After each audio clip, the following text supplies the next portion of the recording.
And there's an article linked to that programme in the New Listener.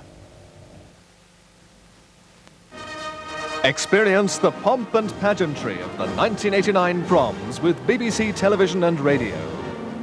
Live from the Royal Albert Hall, the first night of the Proms, tomorrow 7:30 on 2. And the first concert tomorrow evening features Beethoven's Symphony No. 4 and also Stravinsky's Oedipus Rex on BBC 2 at 7:30 and also in stereo on Radio 3. The weather forecast now. Thunderstorms will affect a very few northern and western districts overnight, but most of Britain will be fine and warm.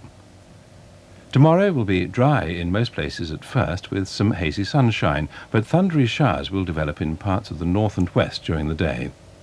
A few showers will develop in central areas later, but eastern districts of England will stay dry and bright.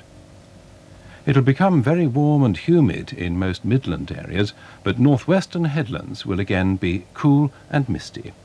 And that's the weather forecast. Well, just a reminder that BBC Two continues its coverage of the Open Golf Championship from Royal Troon tomorrow morning at 10:50. And this is the look of Friday night here on BBC One.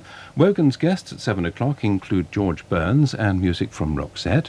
Then at 7:30 the film version of The Likely Lads starring Rodney Bewes and James Bolam on a wild holiday trip across the north. At 9:30 we begin a remarkable love story set against a background of the Second World War in Europe and starring Kenneth Branagh and Emma Thompson, Fortunes of War. In Omnibus at 10:30, Jessie Norman, one of the world's most distinguished and prolific recording artists, is filmed at a closed session in Paris last year when she recorded Carmen. Then at 11:30 our film is the comedy western Catlow, starring Yul Brynner, Richard Crenna and Leonard Nimoy. So that's Friday night here on BBC One. And the time, 19 minutes past midnight, and BBC One is closing down. So, on behalf of all of us here, thank you for being with us today, and we hope to see you again tomorrow. Good night from BBC One.